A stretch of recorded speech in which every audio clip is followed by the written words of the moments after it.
आइए शुरू करते हैं तीसरी कसम के शिल्पकार शैलेंद्र के प्रश्न उत्तर।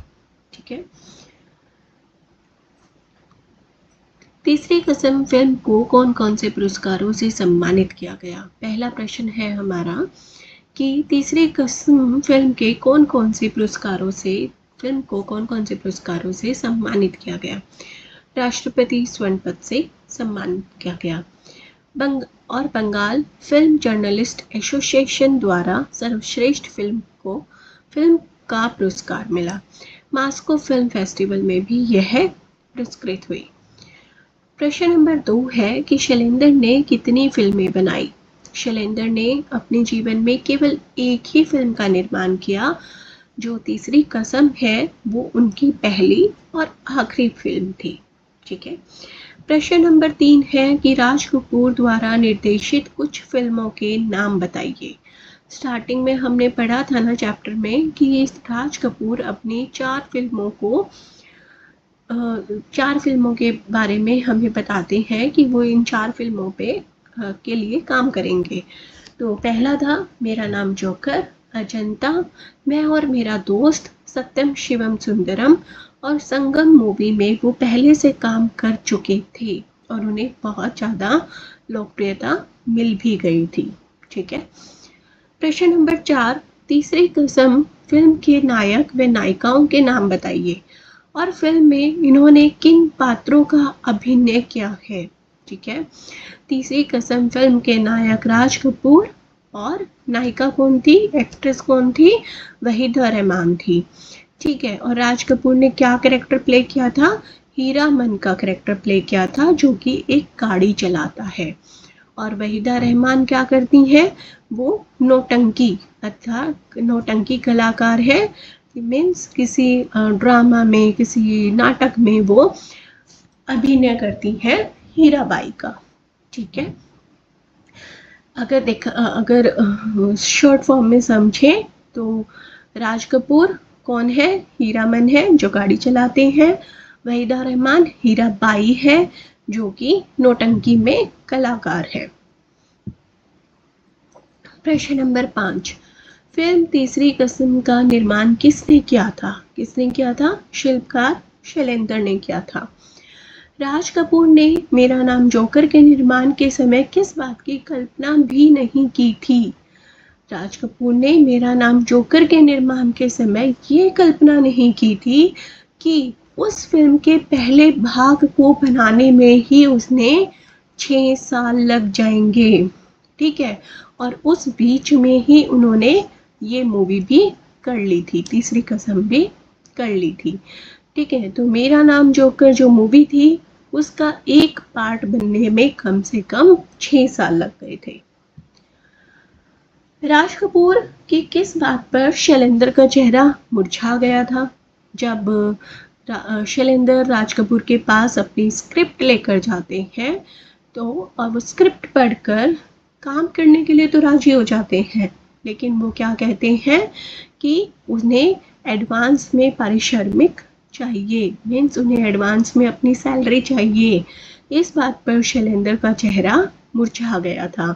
लेकिन उन्होंने एडवांस या टोटल फीस अपनी कितनी मांगी थी, सिर्फ 1 रुपया।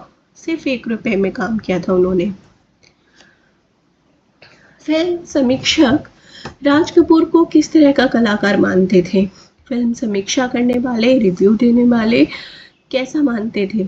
राज कपूर को कला मर्मज्ञ एवं आंखों से बात करने वाला एक कुशल अभिनेता मानते थे। सॉरी, तीसरी कसम फिल्म को सेल्यूलाइड पर लिखी कविता क्यों कहा गया। मैंने जब चैप्टर पढ़ाया था तो सेल्यूलाइड भी समझाया था।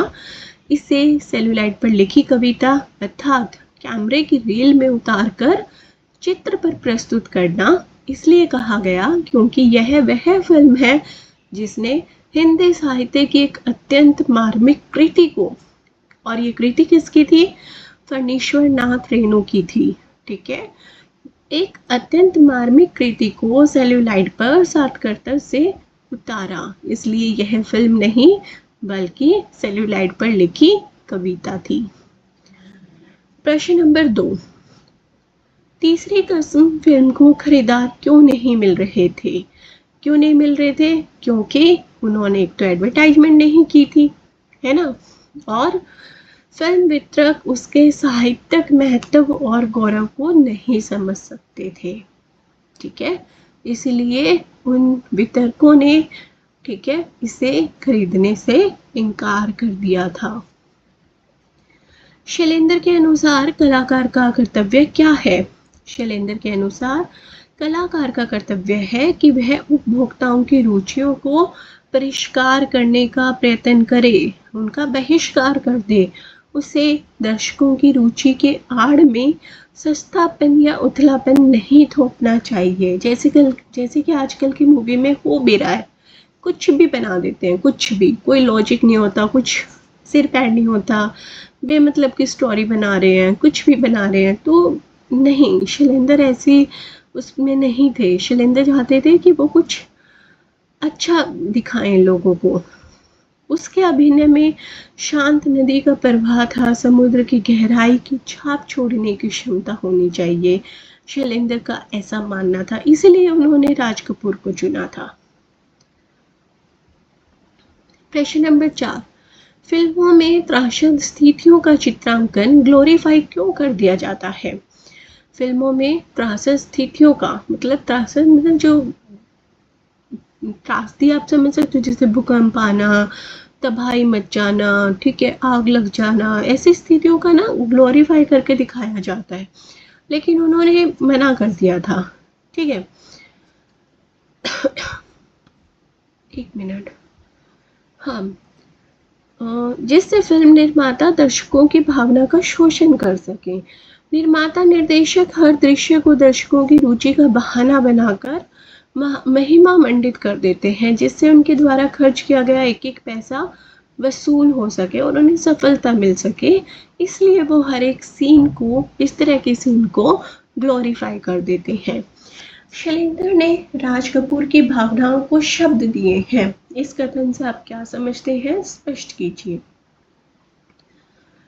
शैलेंद्र ने राज कपूर की भावनाओं को शब्द दिए हैं। इसका आशय है कि राज कपूर के पास अपनी भावनाओं को व्यक्त कर पाने के लिए शब्दों का अभाव था, जिसकी पूर्ति बड़ी कुशलता तथा सौंदर्यमय ढंग से कवि हृदय शैलेंद्र जी ने की है। अगर मैं इस क्वेश्चन पे बात करूं तो जो प्रोड्यूसर होता है या जो स्क्रिप्ट राइटर होता है, उन्होंने जैसी स्क्रिप्ट लिखी होगी शायद करेक्टर वैसे ही एक्ट करेगा। ठीक है, अब उन्होंने जैसे स्क्रिप्ट राज कपूर जी को दी, शायद वैसे ही वो काम कर रहे हैं, तो उन्होंने उसको बड़ी कुशलता और सौंदर्यमय ढंग से प्रस्तुत किया।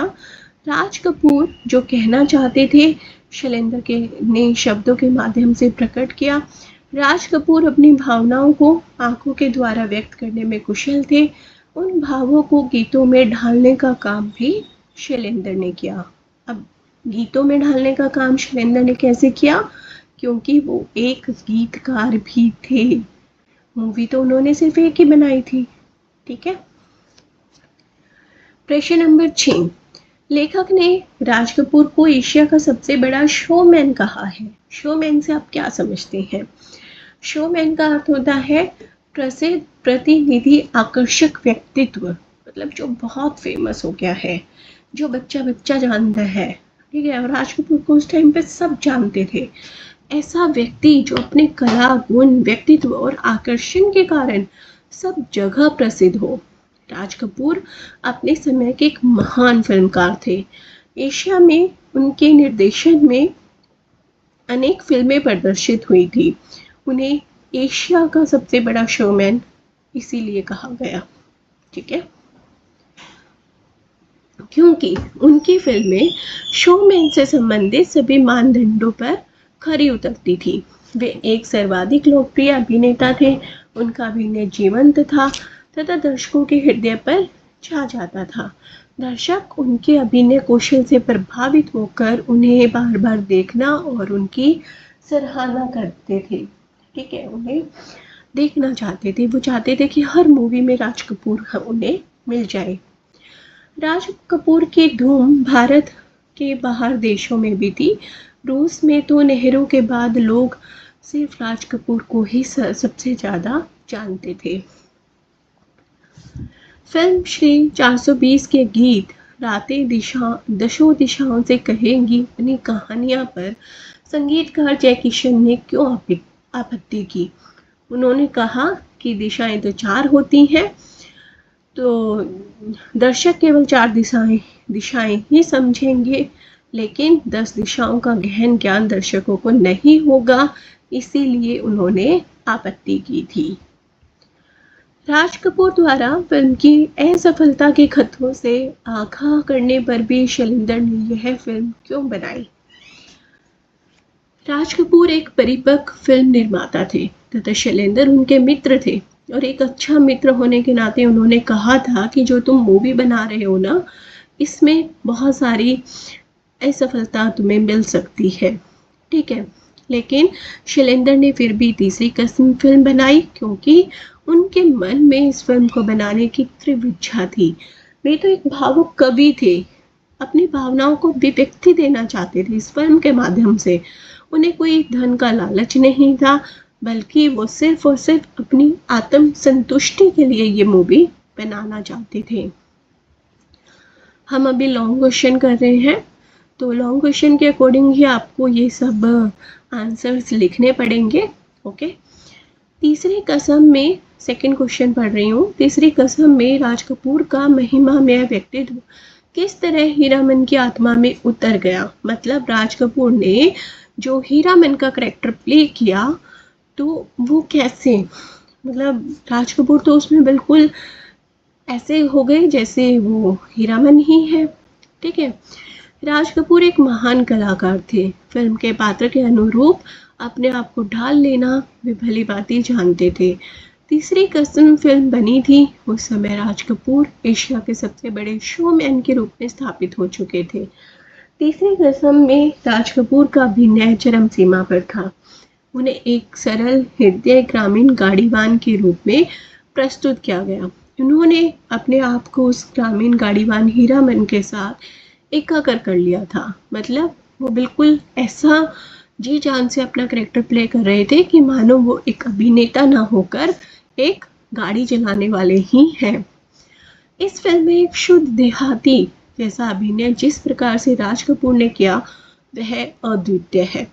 एक गाड़ीवान की सरलता, नौटंकी की बाई में अपनापन खोजना, हीराबाई की बाली पर रेत जाना, उसकी भोली सूरत पर न्यौछावर होना और बाई की तनिक सी उपेक्षा पर अपने अस्तित्व से जूझना जैसी हीरामन की भावनाओं को राज कपूर ने बड़े सुंदर ढंग से प्रस्तुत किया है।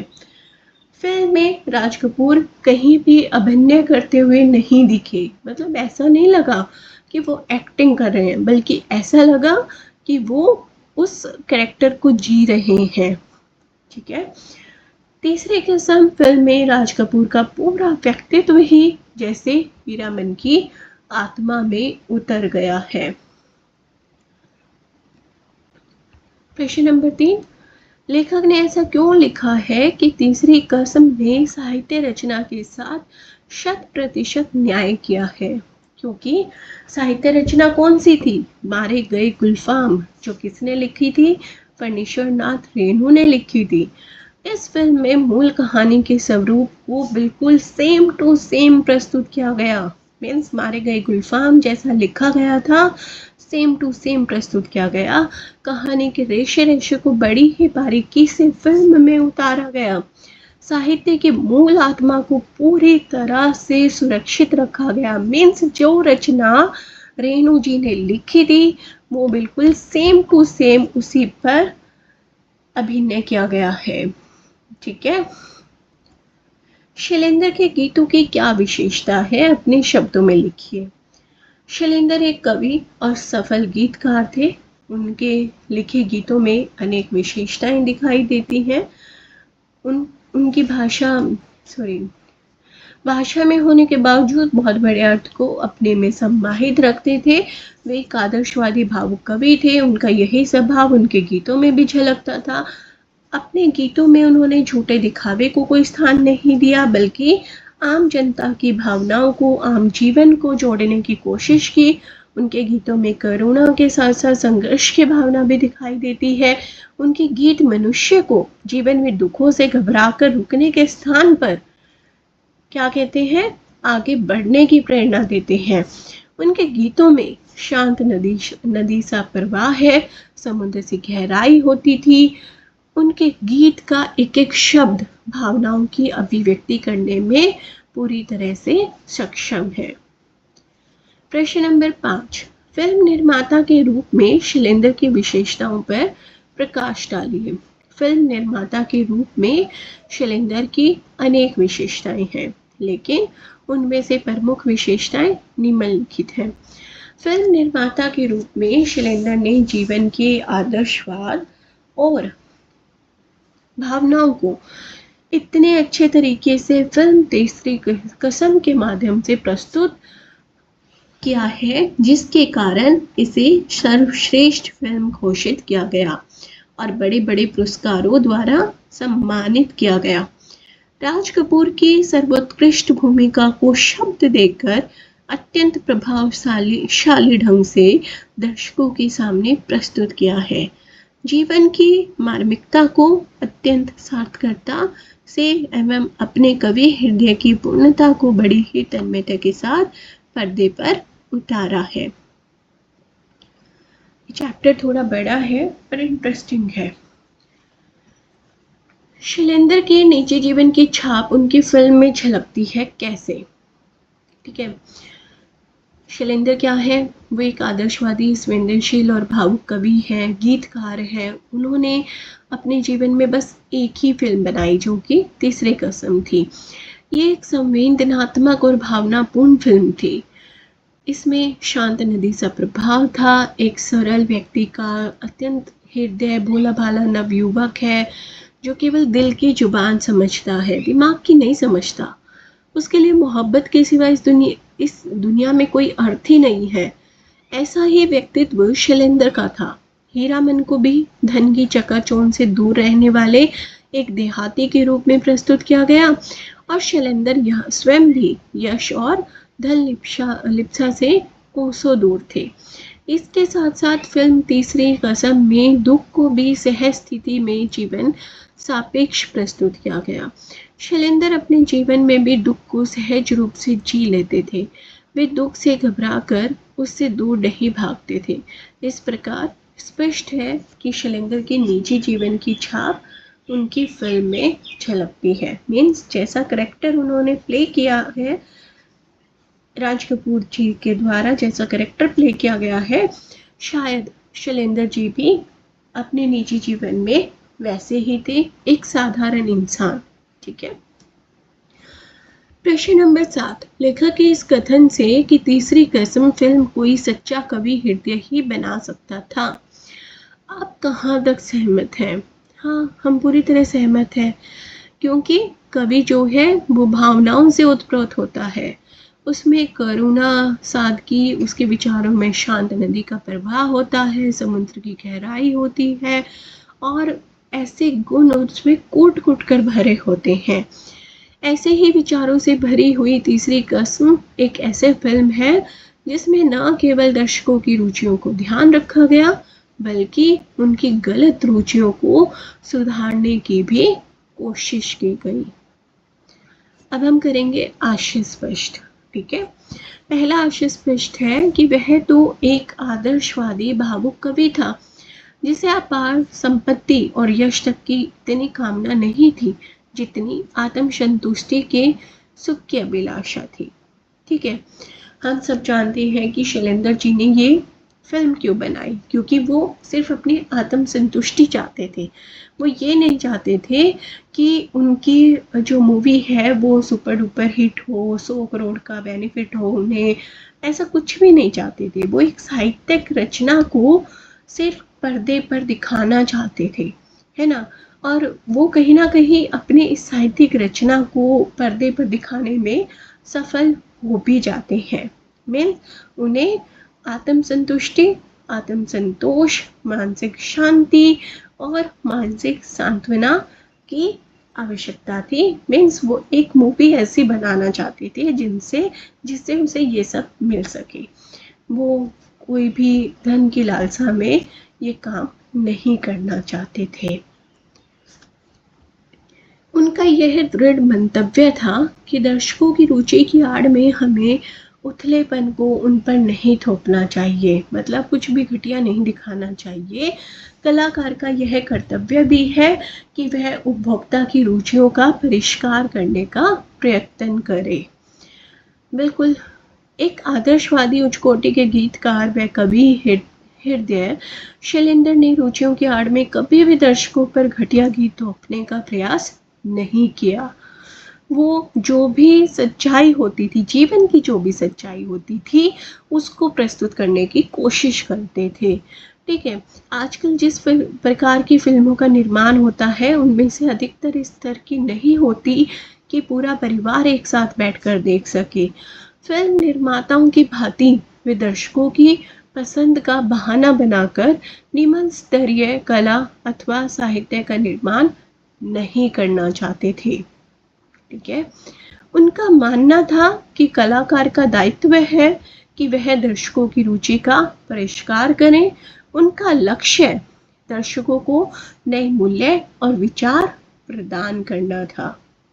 ओके, प्रश्न नंबर 3, व्यथा आदमी को पराजित नहीं करती, उसे आगे बढ़ने का संदेश देती है। इसका अर्थ है कि व्यथा मुसीबतें, पीड़ा, दुख आदि व्यक्ति को कमजोर या हतोत्साहित नहीं करती। ठीक है, बल्कि उसे पराजित करने के बजाय उसे मजबूत बनाती हैं, उसे आगे बढ़ने की प्रेरणा देती हैं। हर व्यथा आदमी को जीवन की एक नई सीख देती है। व्यथा की कोख से ही तो सुख का जन्म होता है, अर्थात व्यक्ति में कुछ आगे करने का हौसला जागता है। इसलिए व्यथा के बाद, दुख के बाद आने वाला सुख अधिक सुखकारी होता है। ठीक है, प्रश्न नंबर 4, दरअसल इस फिल्म की संवेदना किसी 2 से 4 बनाने वाले की समझ से परे है। ठीक है, यह फिल्म गहरी संवेदनात्मक है, भावनात्मक है, करुणामयी है। उसे अच्छी रुचियों वाले संस्कारी मन और कलात्मक लोग ही समझ सराह सकते हैं।